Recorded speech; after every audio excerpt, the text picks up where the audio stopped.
Hey there, I just wanted to give a short tutorial on how I rig my fishing pole for bait fishing lakes and rivers here around Oregon. To start out, this would be my main line coming off my fishing pole.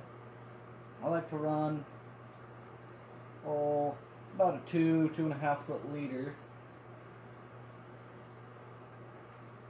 Got that cut. First of all, I take I think it's a size 6 or so, size 6 snap swivel, and run a half-ounce cannonball weight. It's all up to you on what you want to run. If the water's moving kind of fast and you want it to stick, maybe a 1 ounce silver dollar, or if you wanted to kind of bounce it down the river, you could use maybe one of these little slinkies or a piece of pencil weight. But for this one, I'm going to run a half-ounce cannonball. I thread that on my line. Just below that, I like to put on a size 6 barrel swivel. And this is just separating my leader from my main line.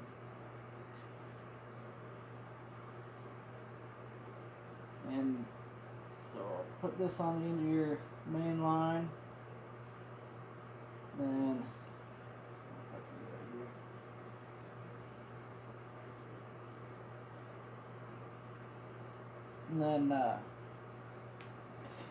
attach your leader to the other end of the barrel swivel.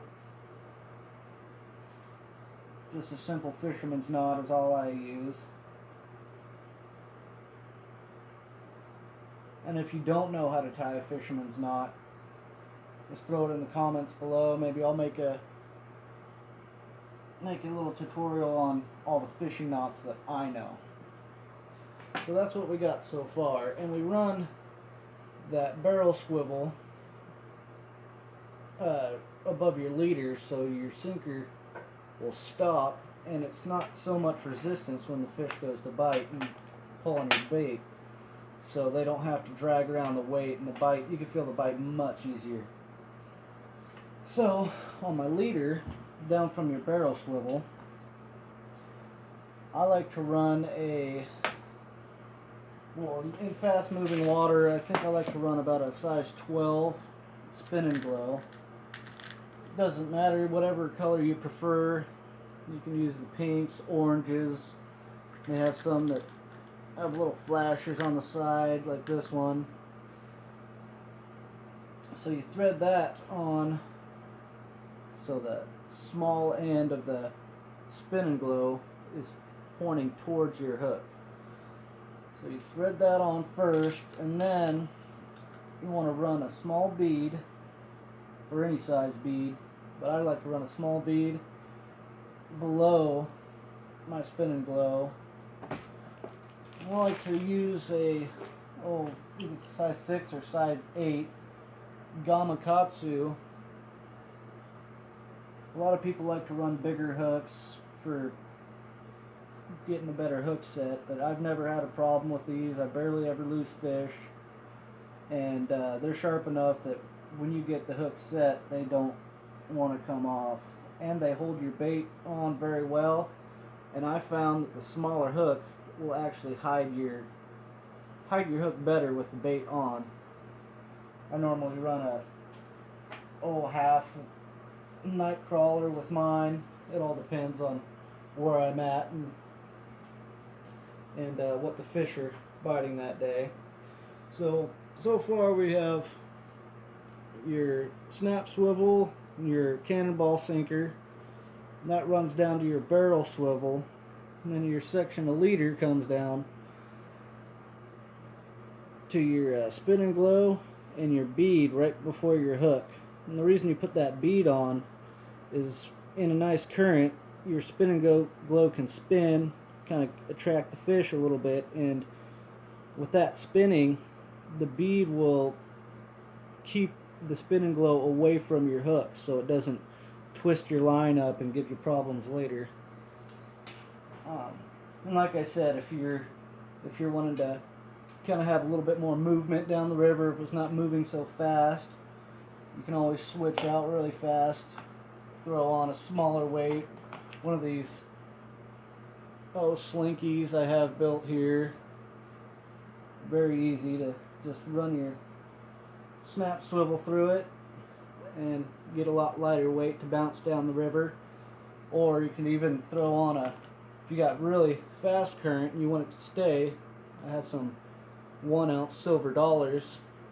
And the silver dollars I like, they stick to the bottom pretty well, opposed to these cannonballs. They like to kind of roll in the current. And say I'm not wanting to fish in the river at that time, maybe I wanted to fish the lake, I could very easily take my spin and glow and my bead off and replace it with one of these corkies.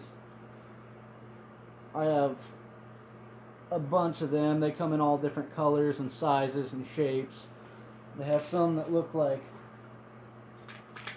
artificial egg clusters, and they come soft too. They're not quite as buoyant, but the fish notice that they're a little softer, and it's more like bait to them than something hard that they're biting. And other than that, that's what I normally run. And sometimes even if there's a big pool somewhere in the river that the water is not moving, but you still want a little more action, a lot of the time I throw out the same setup here I have with a slinky like this, little weight, and just reel really slow through there, and it's just enough to make that spin and glow spin, and it attracts the fish pretty easily. A lot of the time I run a quarter piece of worm, maybe hang out a half inch past the bend in my hook. And if I'm fishing in a lake with the corky, just to give it a little more buoyancy, I'll throw on one of the miniature marshmallows. I don't think it matters what brand, it all works good for me. I don't think the fish really care what kind you get. You don't have to go out and buy those expensive scented and colored marshmallows. The white ones from any grocery store work fine. And if you're in some area where the fish are a little bit more picky, on top of that, sometimes I like to throw one single egg on the very tip of my hook, just to hide it and give it a little bit more color, a little bit of scent, and that seems to work really good. You just kind of have to adapt to what the fish are wanting at that time, and it's a big hit and miss. But when you get it nailed down, you'll be on the fish good. You'll be having a really good day of fishing. And yeah, I think that's about it for this one. If you have any questions or comments, just put them down below. Don't forget to like, share, and subscribe. If you want to see anything else, just mention that. If you have any other techniques that you want me to go over that maybe you was interested in or I haven't got to, just let me know. Thank you.